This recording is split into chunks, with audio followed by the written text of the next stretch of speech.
ಪಿತನ ಸುತನ ಮತ್ತು ಪವಿತ್ರಾತ್ಮರ ನಾಮದಲ್ಲಿ ಆಮೇನ್. ನಮಸ್ಕಾರ ಡೋನರ್ಗಳೇ, ನಾನು ನಿಮ್ಮ ಪ್ರಶಾಂತ್. ಹೇಗಿದ್ದೀರಿ? Hope all are doing good. ದಿನಕ್ಕೊಂದು ವಾಕ್ಯ ಎಪಿಸೋಡ್ಗೆ ನಿಮಗೆಲ್ಲರಿಗೂ ಸ್ವಾಗತ. ಆ ದೇವರೆಲ್ಲರನ್ನೂ ಚೆನ್ನಾಗಿಟ್ಟಿರ್ತಾರೆ. ಯಾರ್ದೋ ಒಂದು ಮೂಲಕ ನಿಮಗೆ ಹೆಲ್ಪ್ ಮಾಡ್ತಿರ್ತಾರೆ, ಹೆಲ್ಪ್ ಮಾಡಿದ್ದಾರೆ ಅಂದ್ಕೊತೀನಿ. ಈ ಥರ ಹೇಳ್ತಾವ್ರೆ ಅಂದರೆ ಇವತ್ತು ವಾಕ್ಯದಲ್ಲಿ ಏನೋ ಇದೆ ಅಂತ ಗೆಸ್ ಮಾಡಿರ್ತೀರ. Yes, you right. ಹಾಗಿದ್ರೆ ತಡ ಮಾಡ್ದಿರಾ ಶುರು ಮಾಡೋಣ.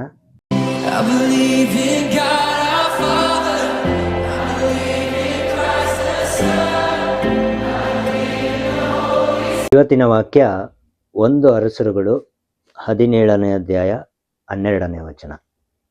ಆಕೆ, ನಿನ್ನ ದೇವರಾದ ಸರ್ವೇಶ್ವರನಾಣೆ, ನನ್ನ ಹತ್ತಿರ ರೊಟ್ಟಿ ಇಲ್ಲ, ಮಡಿಕೆಯಲ್ಲಿ ಒಂದು ಹಿಡಿ ಹಿಟ್ಟು, ಕುಡಿಕೆಯಲ್ಲಿ ಸ್ವಲ್ಪ ಎಣ್ಣೆ, ಇವುಗಳ ಹೊರತು ಬೇರೇನೂ ಇಲ್ಲ.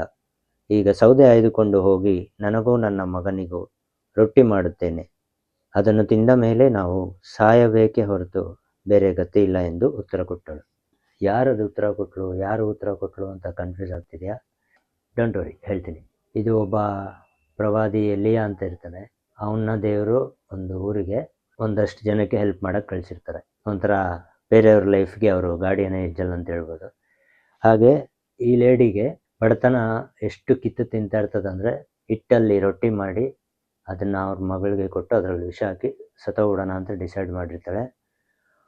ಅವಳಿಗೆ ಈ ಎಲಿಯ ಬಂದು ಒಂದು ಸ್ವಲ್ಪ ರೊಟ್ಟಿನೂ ನೀರು ಕೊಡಮ್ಮ ಅಂತ ಕೇಳಿದಾಗ, ಅಣ್ಣ ದೇವ್ರ ಆಣೆಗೂ ನನ್ನ ಹತ್ರ ಏನೂ ಇಲ್ಲ ಅಣ್ಣ, ಇರೋದೇ ಇಷ್ಟು, ಇದನ್ನೇ ನಾನು ತಿನ್ಬಿಟ್ಟು ಸಾಯಬೇಕು ಅಂತಿದ್ದೀನಿ ಅಂತ ಹೇಳ್ತಾಳೆ. ಆವಾಗ ನೀನು ಕೊಡು, ಆಮೇಲೆ ನಿನ್ನ ಲೈಫಲ್ಲಿ ಏನು ಅದ್ಭುತ ಆಗುತ್ತೆ ಅಂತ ನೋಡು ಅಂದಾಗ ಅವಳು ಕೊಡ್ತಾಳೆ. And the very next day ಹಿಂಗನ್ನಷ್ಟರಲ್ಲಿ ಅವಳ ಲೈಫ್ ಚೇಂಜ್ ಆಗಿಬಿಡುತ್ತೆ.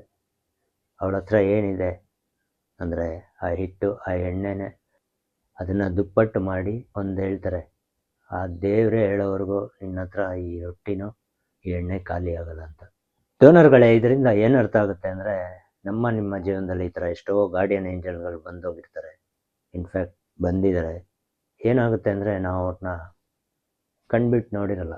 ಕಣ್ಣಂದರೆ ಇದಲ್ಲ, ಈ ಕಣ್ಣು, ಮನಸ್ಸಿನ ಕಣ್ಣಿಂದ ನೋಡಿರಲ್ಲ. ಒಂಥರ ನೆಗ್ಲೆಕ್ಟ್ ಮಾಡೋದು, ನಮ್ಮದೇ ಒಂಥರ ಏನೋ ನನಗೆಲ್ಲ ಗೊತ್ತು ಅನ್ನೋ ಮೈಂಡ್ಸೆಟ್ಟಿಂದ ಇವನೇನು ನನಗೆ ಹೆಲ್ಪ್ ಮಾಡೋದು, ಇವನೇನು ನನಗೆ ಹೇಳೋದು, ವಯಸ್ಸಲ್ಲಿ ನನಗಿನ್ನ ಚಿಕ್ಕನು, ಇವನು ನನಗೆಲ್ಲ ಮಾಡ್ಬಿಡ್ತಾನೆ. ಆ ಥರ ಅದೆಷ್ಟೋ ಗಾರ್ಡಿಯನ್ ಏಂಜಲ್ಗಳನ್ನ ನಾವು ರಿಜೆಕ್ಟ್ ಮಾಡಿಬಿಟ್ಟಿದ್ದೀವಿ. And end of the day ಅನುಭವಿಸೋದು ನಾವೇ. ದೇವರೆಷ್ಟೋ ವಾರ್ನಿಂಗ್ಗಳು ಕೊಟ್ಟಿರ್ತಾರೆ, ಯಾವುದೋ ಒಂದು ಗಾರ್ಡಿಯನ್ ಏಂಜಲ್ಗಳ ಮೂಲಕ ನಮಗೆ ಸಹಾಯ ಮಾಡೋಕ್ಕೆ ಕಳಿಸಿರ್ತಾರೆ. ನಮ್ಮ ಒಂದು ಅಹಂಕಾರದಿಂದ, ನಮ್ಮ ಒಂದು ಬುದ್ಧಿಮತ್ತೆಯಿಂದ, ಅಜ್ಞಾನದಿಂದ ಅವ್ರನ್ನ ರಿಜೆಕ್ಟ್ ಮಾಡಿ ಕೊನೆಗೆ ಅವ್ರ ಮೇಲೆ ದೂರು ಬಿಡೋದು. ದೇವರಿಲ್ಲ, ದೇವರು ನಮ್ಮಂಥವ್ರು ನೋಡಲ್ಲ. ಹಾಗಾಗಿ ಡೋನರ್ಗಳೇ, ದಯವಿಟ್ಟು ನಿಮ್ಮ ಜೀವನದಲ್ಲೂ ಈ ಥರ ಎಷ್ಟೋ ಗಾರ್ಡಿಯನ್ ಏಂಜಲ್ಗಳು ಬಂದಿರ್ತಾರೆ. ದಯವಿಟ್ಟು ಸ್ಪಂದಿಸಿ. ಆಗ ಆಗೋ ಮಿರಾಕಲ್ ಇದೆಯಲ್ಲ, ಯು ಕಾಂಟ್ ಇವನ್ ಇಮ್ಯಾಜಿನ್. ಅದೊಂದು ಗಾದೆ ಇದೆ ನೋಡಿ ಹಿಂದಿಲಿ, ಭಗವಾನ್ ದೇತಾ ಇತ್ತು ಚಪ್ಪರ್ ಪಾಡ್ಕೆ ದೇತಾ ಅಂತ. Yes, it is true. ನಿಮ್ಮ ಜೀವನದಲ್ಲಿ ಯಾರನ್ನೋ ಒಬ್ಬರನ್ನ ಗಾರ್ಡಿಯನ್ ಏಂಜಲ್ ರೂಪದಲ್ಲಿ ಕಳಿಸಿದ್ದಾರೆ ಅಂದರೆ ಖಂಡಿತ ಅದು ನಿಮ್ಮ ಮೇಲಿರೋ ಪ್ರೀತಿಗೋಸ್ಕರ. ಹಾಗಾಗಿ ಆ ದೇವ್ರನ್ನ ನಂಬಿ, ಆ ದೇವರ ಅದ್ಭುತನ ನಂಬಿ. He loves you so much. ನೀವು ನೆನೆಸೋಕ್ಕಾಗದೇ ಇರೋಷ್ಟು ಅದ್ಭುತಗಳನ್ನ ಮಾಡ್ತಾರೆ. ಹಾಗಾಗಿ ದೇವ್ರನ್ನ ನಂಬಿ, ದೇವರ ಅದ್ಭುತಗಳನ್ನ ನಂಬಿ. ಸೊ ಇವತ್ತಿನ ವಾಕ್ಯ ನಮ್ಗೆ ಹೇಳೋದಿಷ್ಟೇ, please do recognise that guardian angel who sent in your life. ನಿಮ್ಮ ಜೀವನದಲ್ಲಿ ನಿಮಗೋಸ್ಕರ ಕಳಿಸಿರೋ ಆ ಏಂಜಲ್ನ ಯಾವತ್ತೂ ದೂರ ತಳ್ಳಬೇಡಿ. ದೇವ್ರನ್ನ ನಂಬಿ, ದೇವರ ಅದ್ಭುತಗಳನ್ನ ನಂಬಿ. Have blessed day. Take care. ಸಿಗೋಣ.